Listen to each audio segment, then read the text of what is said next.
அண்மை செய்தி, அனைத்து கட்சி கூட்டம் தொடங்கியுள்ளது. கூட்டத்தொடரை சுமூகமாக நடத்துவது குறித்து மத்திய அரசு தன்னுடைய கோரிக்கையை வைத்துள்ளது.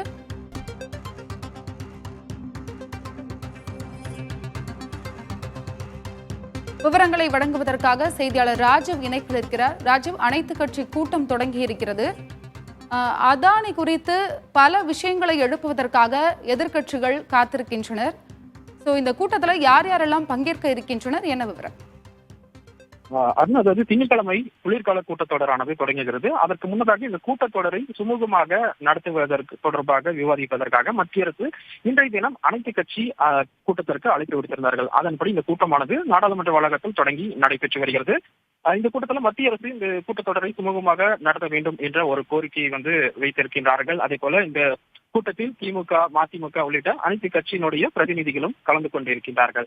குளிர்கால கூட்டத்தொடரை பொறுத்தவரை சுமார் 15 மசோதாக்களை மத்திய அரசு கொண்டு வர பட்டியலிட்டிருக்கின்றது. அதே போல பல்வேறு விவகாரங்களை எழுப்புவதற்காக எதிர்க்கட்சிகளும் திட்டமிட்டிருக்கின்றார்கள். குறிப்பாக அதானி விவகாரம், நீங்கள் கூறியது போல அதானி விவகாரம், ஒரே நாடு ஒரே தேர்தல் போன்ற விஷயங்கள் எழுப்புவதற்காக, பிரச்சனைகளை எழுப்புவதற்காக எதிர்க்கட்சிகள் திட்டமிட்டிருக்கின்றார்கள். மத்திய அரசை பொறுத்தவரை நான் ஏற்கனவே குறிப்பிட்டது போல 15 மசோதாக்களை கொண்டு வருவதற்காக பட்டியலிடப்பட்டிருப்பதாக தகவலானது வெளியாகி இருக்கிறது. குறிப்பாக ராஷ்டிரிய சன்ஹா வித்யாலயா போன்ற பல்வேறு கூட்டுறவு பல்கலைக்கழகம் அமைப்பது தொடர்பான மசோதாக்கள், அதே போல மாநிலங்களவையில் நிலவியில் இருக்கக்கூடிய வகுப்பு வாரிய திருத்த மசோதா, இது போன்ற மசோதாக்களை கொண்டு வருவதற்காக மத்திய அரசு திட்டமிட்டிருக்கின்றது. மேலும் இந்திய ரிசர்வ் வங்கி சட்டம் 1934, அதே போல பாரத் ஸ்டேட் வங்கி சட்டம் 1955, வங்கி நிறுவனங்கள் சட்டம் 1970 மற்றும் வங்கி நிறுவனங்கள் சட்டம் 1980 போன்ற பல்வேறு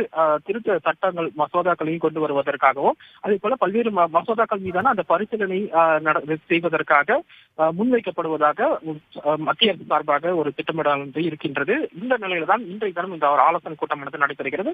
நாளை பொறுத்திருந்து பார்க்க வேண்டும். எதிர்க்கட்சிகள் தொடர்ந்து முதல் நாள் முதலே தங்களுடைய அந்த எதிர்ப்பை அதானி விவகாரம் தொடர்பான பல்வேறு முக்கிய பிரச்சனைகளை எழுப்புவதற்காக திட்டமிட்டு இருக்கின்றார்கள். இந்த ஆலோசனை கூட்டம் நிறைவடைந்ததற்கு பிறகு திமுக சார்பில் பங்கேற்றிருக்கக்கூடிய டி.ஆர். பாலு அவர்கள் செய்தியாளர்களை சந்திக்க இருக்கின்றார். அந்த செய்தியாளர்கள் சந்திக்கும் பொழுது இந்த மாதிரியான விஷயங்கள் இந்த கூட்டத்தில் விவாதிக்கப்பட்டது, மத்திய அரசு வேறு என்னென்ன கோரிக்கைகள் முன்வைத்தார்கள் போன்ற விஷயங்கள் தொடர்பாக நம்மிடம் பகிர்ந்து கொள்வார்கள். அருணா, நாளை தொடங்கும் நாடாளுமன்ற கூட்டத்தொடர் டிசம்பர் 20ஆம் தேதி வரை நடைபெற இருக்கிறது. இதில் அரசியலமைப்பு தினமும் கொண்டாடப்பட இருப்பதாக நாடாளுமன்ற விவகாரத்துறை அமைச்சர் தெரிவித்துள்ளார். உங்களுடைய தகவலுக்கும் நன்றி ராஜன்.